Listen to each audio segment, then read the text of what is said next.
हे सगळे ते काउंट केले जात होते. 9,400 थांबल्यामुळे आपलं टॅक्सेशन जवळजवळ 15 वर्ष लांबलं. आता 100% 1.5 लाख लोकसंख्या झाली, 50,000 फ्लोटिंग आहे.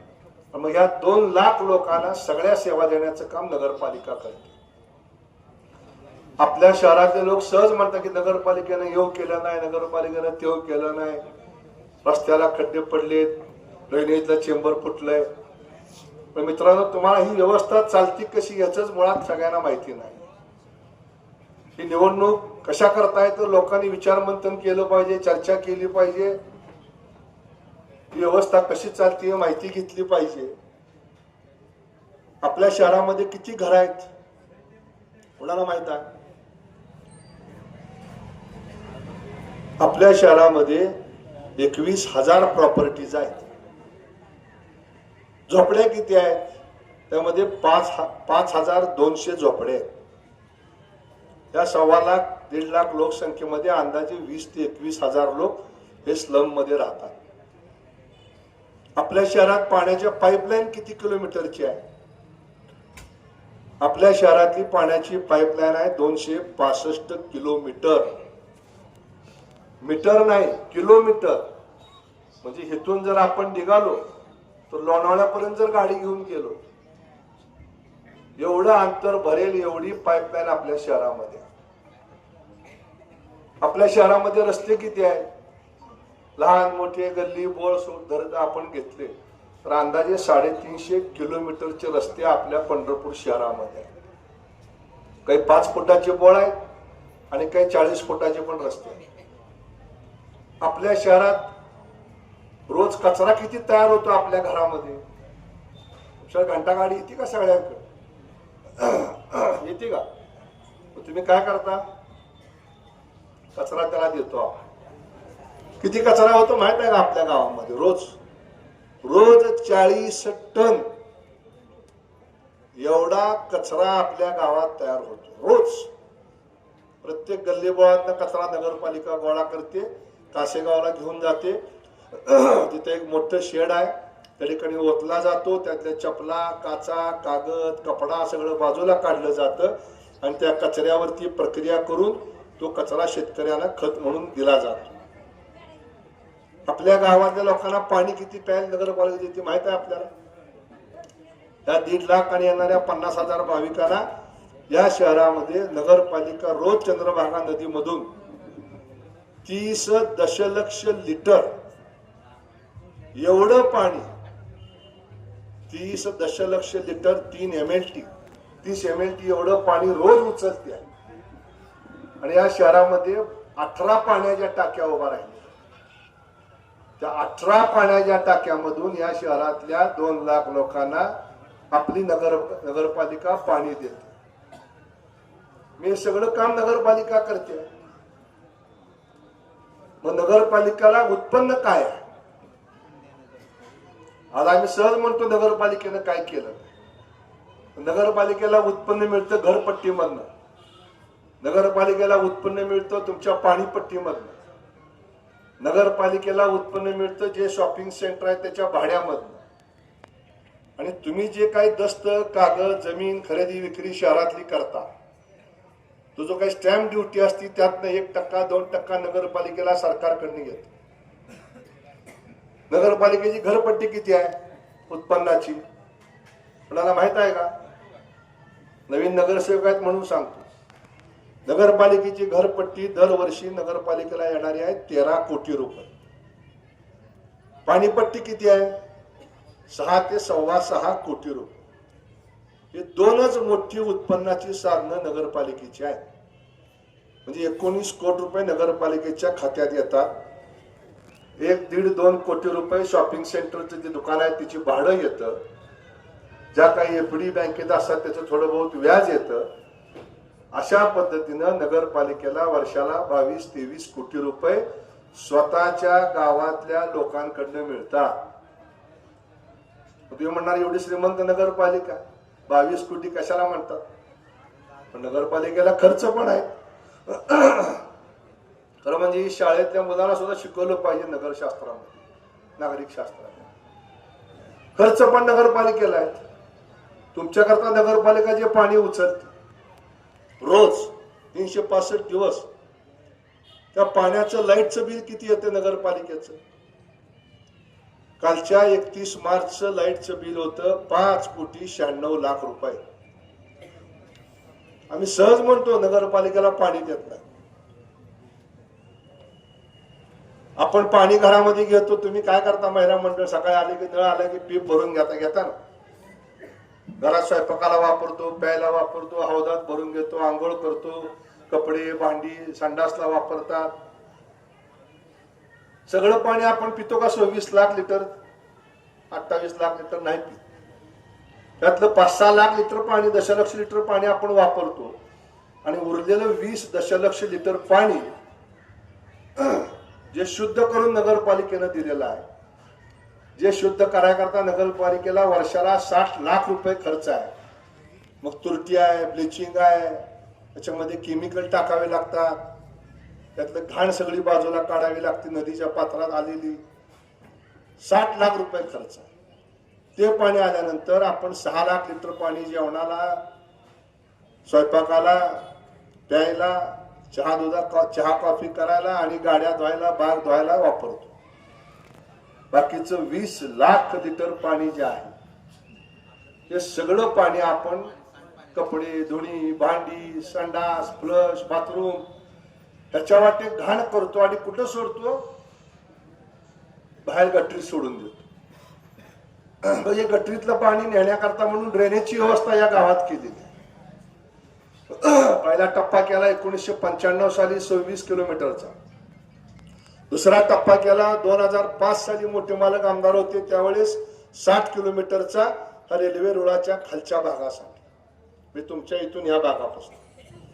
आणि तिसरा टप्पा केला इथनं वरच्या उपनगरासाठी 2017 साली मी विधान परिषदेवरती आमदार झाल्यावर देवेंद्र फडणवीस साहेबांच्या हातनं आणला. तिसरा टप्पा 57 कोटी रुपयाचा.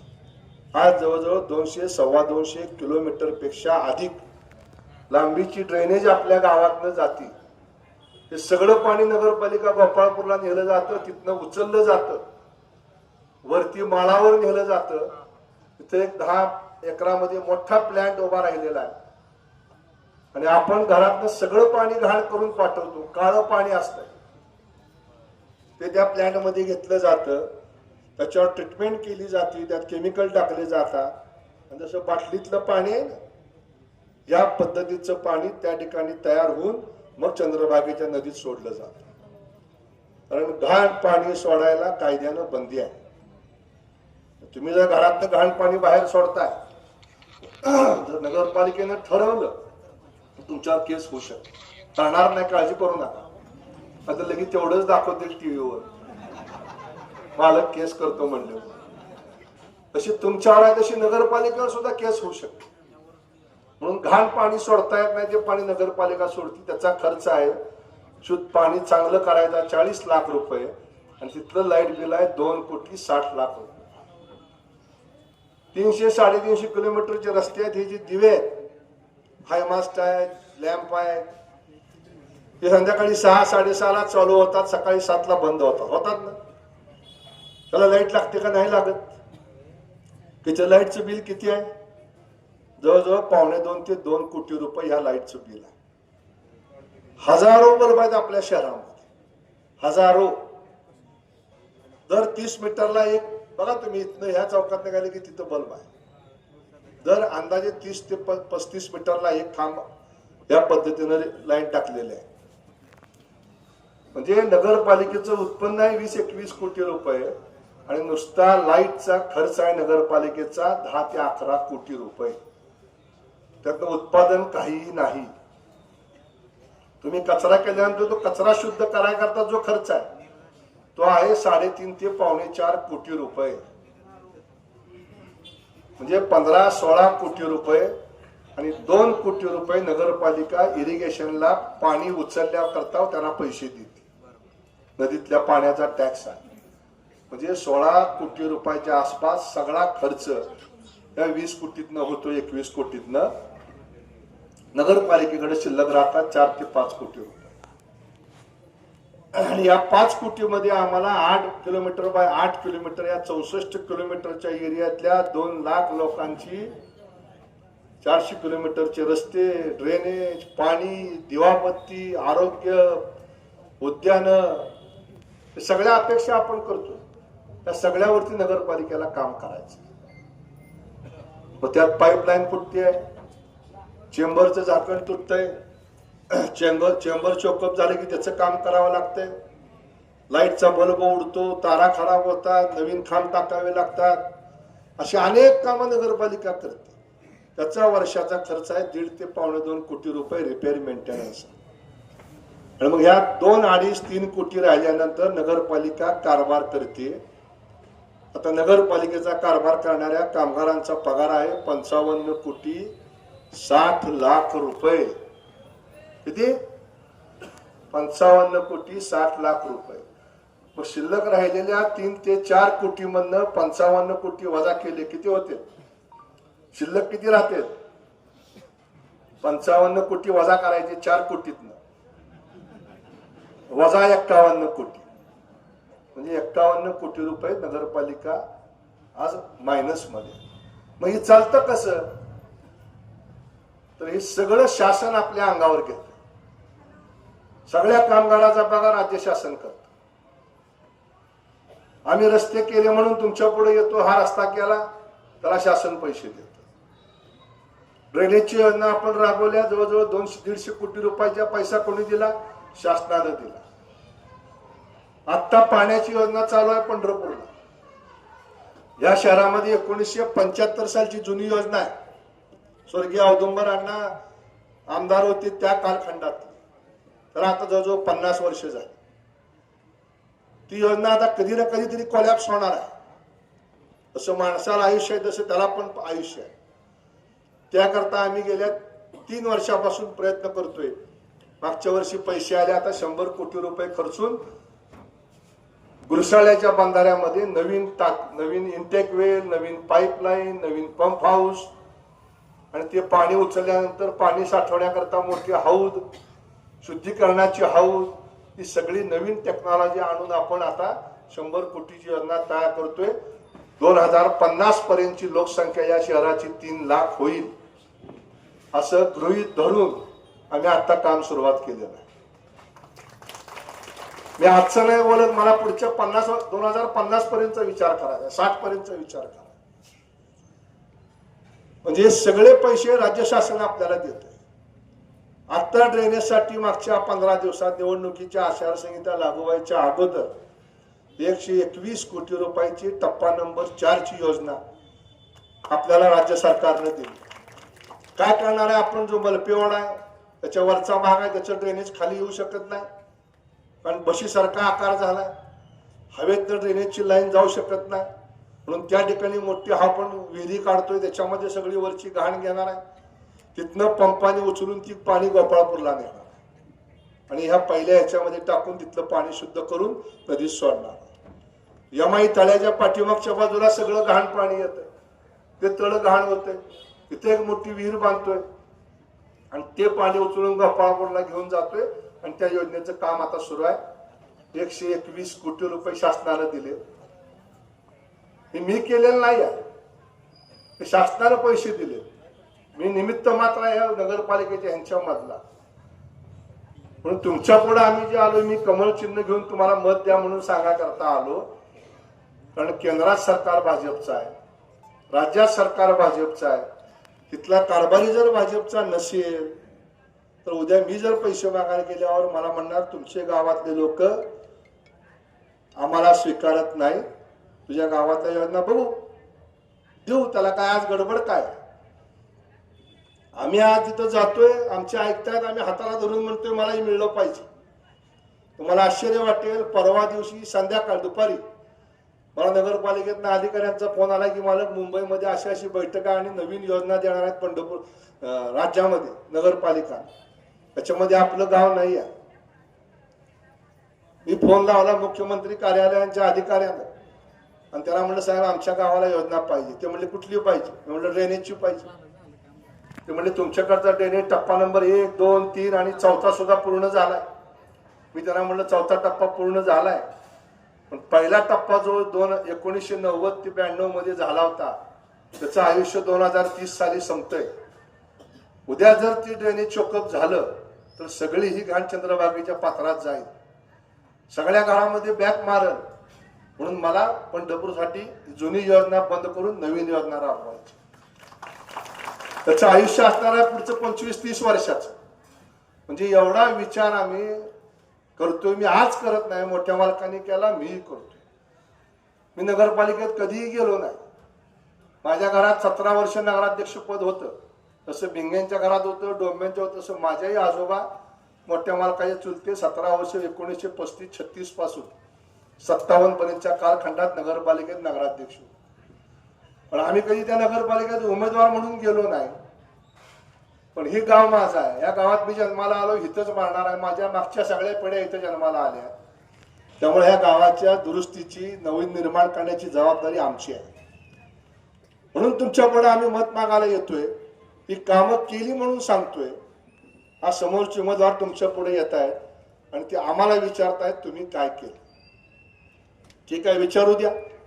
आम्ही गावचं काम बघतोय. मला तीच अपेक्षा आहे. 2016 साली आम्ही पॅनल उभा केलं, कब्बशी चिन्हावर निवडणूक लढलो. साधनाताई भोसले आहेत फोटो, कब्बशी चिन्ह आहे. हा माझ्या त्यावेळच्या निवडणुकीचा अहवाल आहे. त्या अहवालामध्ये मी निवडून आल्यानंतर काय काय करीन हे लोकांना वचन दिलं होतं. माझं खुलं आव्हान आहे कुणालाही, सगळ्या. दुर्दैवाने मीडिया तर ह्या विषयावर चर्चा करत नाही, कारण त्यांना दुसऱ्या गोष्टीमध्येच रस आहे. हे त्याला काय म्हणले, ती त्याला काय म्हणले. निवडणुका कशावर लढल्या पाहिजेत, तुम्ही मागच्या वेळेस निवडून गेला होता, काय वचन दिलं होतं, किती पूर्ण झाली, किती अपूर्ण राहिली, आणि निवडून आल्यानंतर काय करणार आहे. बरोबर आहे. मी हे वचननामा आहे, त्यातली 90% कामं मी पूर्ण केलेली आहे. 90%. मी तुम्हाला आता वाचून दाखवत बसत नाही, पण कुणीही कॉपी झेरॉक्स काढून घेऊन जावं इथं. स्वतः त्यांनी अभ्यास करावा, केले का नाही टिक मार्क करावी आणि मला सांगावं. मी 100% म्हणत नाही, राहिली पण असतील, पण मी करण्याचा प्रयत्न तर केला. 90% करायचा प्रयत्न तर मी केलेला आहे. निवडणुकीला तुमच्या समोर आलोय. ह्या निवडणुकीला आलोय, श्यामलताई शिरसाट यांना उभं केलंय. कमळ चिन्ह आहे. या वर्षीचा माझा हा जाहीरनामा आहे का? कमळ चिन्ह आहे. इथं मागं सगळ्या नगरसेवकाचे फोटो आहेत. हा माझा वचननामा आहे. मी काय करणार आहे, 16 साली काय शब्द दिला होता, काय पूर्ण केलं, 25 साली काय शब्द देतोय आणि काय पूर्ण करणार, हे लोकांपुढे मी घेऊन जातोय कागद. तुम्ही विचारा मला 29 साली 30 साली तुम्ही 25 साली असं म्हणला होता, ही कागद जपून ठेवा. त्यातली कामं तुम्ही म्हणला होता एवढी झाली नाही. तुम्हाला अधिकार आहे मतदार म्हणून, आमची अकाउंटेबिलिटी असली पाहिजे राजकारणी म्हणून. मी राजकारणाकरता राजकारण कधी आयुष्यात मी करत नाही. राजकारण काय आज आहे उद्या नाही. निवडणुका येतील जातील, यश अपयश त्याला काय मी भेट नाही. पण शेवटी या गावातला मी नागरिक आहे. आज या गावातल्या सगळ्या लोकांचं, कुटुंबाचं प्रमुख पद आमच्या सगळ्याकडे आहे. आम्ही काम करणारे सगळे कार्यकर्ते आहोत. पुढचं 15-20 वर्षाचं गाव कसं असावं त्याचं नियोजन करण्याची जबाबदारी आमची आहे. पूर्वी शासनाकडे पैसा नसायचा, आता शासन कोटीमध्ये पैसे देतोय. मी आणलेले पैसे आहेत. विरोधक काय म्हणले परवा, हे म्हणले कोटीतच बोलतोय. आणि मी कोटीमध्ये आणलं म्हणून कोटीत बोलतो. तुला 10 रुपये पॉईंट न खेळायची सवय म्हणून तू रुपयात बोलतो. मी पैसे आणले, सगळे माझ्याकडे आहेत, बिल आहे.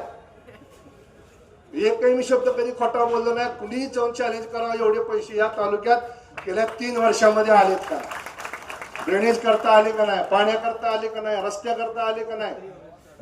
मला सगळे रस्ते चांगले करायचे. सगळे रस्ते मला करायचे. या वर्षी मी 25 रस्ते गेल्या 3 वर्षात चांगले केले, कॉन्क्रीटचे रस्ते केले. मी नावं घेऊन सांगतो, समोरच्याला माझं आव्हान आहे त्यांनी सांगावं. मी आमदार नाही आहे. 2009 साली जनतेनं सांगितलं तुम्ही आमदार की नका बसू, खाली बसा. आम्ही बसलो. 14ला सांगितलं शांत बसा, बसलो. 19ला सांगितलं शांत बसा, बसलो.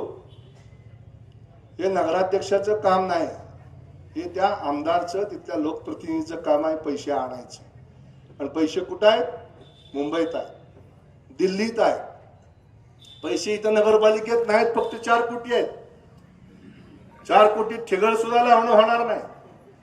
राज्य शासनाने जर हात वर केले तर या नगरपालिकेतल्या रस्त्यावर मातीची पाटी सुद्धा पडू शकणार नाही. ती अवस्था आहे या नगरपालिकांची. ह्या नाही, देशातल्या राज्यातल्या सगळ्या. आणि तुमच्यावर घरपट्टीचा बोजा टाकणार किती? तुमच्यावर पाणीपट्टीचा बोजा टाकणार किती? आणि मग सरकार हे पैसे देतं म्हणून आपण ही कामं करतो. आणि वर सरकार भाजपचं आहे, खाली सरकार भाजपचं आहे. इथलं सरकार जर भाजपचं असेल तर पुढचे सगळे रस्ते, पुढचे सगळे ड्रेनेजच्या योजना, तुमच्या मनातल्या ज्या काही संकल्पना असतील त्या पूर्ण करता येतील. आणि म्हणून माझी विनंती आहे तुम्हा सगळ्यांना, मतदार बंधू भगिनींना, तुम्ही तर कार्यकर्ते इथं बरेच आहेत, तुम्ही घरोघर जावा, ह्या चर्चा करा. चर्चा झाल्या पाहिजे आणि चर्चेचं मंथन होऊन त्यात निवडून सत्तेचं निघालं पाहिजे. मी काय लक्ष्मण तात्या किंवा पापरकर ताईसाठी किंवा भिंगे, आमचा लखन, डोंबेताई, कवडे, ही सगळी मंडळी आहेत. ही गौण आहे. आम्ही सगळे कुणाचं तरी प्रतिनिधी करायचं म्हणून आम्ही उभा राहिलोय. पण देणारा वर आहे. मग केंद्रामध्ये मोदी आहेत, राज्यामध्ये देवेंद्रजी आहेत. आणि मला खात्री आहे, मी एक SMS जर टाकला तर ह्या गावाला 100 कोटी रुपये देण्याची दानत त्या नेत्यामध्ये. म्हणून मी एवढा अधिकारवाणीनं आपल्याला सांगतोय की बाबांनो, ही निवडणूक पापरकरांची नाही, आपल्या पुढच्या भवितव्याची निवडणूक आहे. का भाजपला मतदान करायचं हे तुम्हाला कळकळीनं सगळ्याला सांगतो. नगरपालिकेच्या माध्यमातून जेवढ्या म्हणून योजना आहेत त्या सगळ्या राबवण्याचा प्रयत्न केला. 1600 लोकांना या शहरामध्ये रमाई आवासमधनं घरं बांधून दिलीत.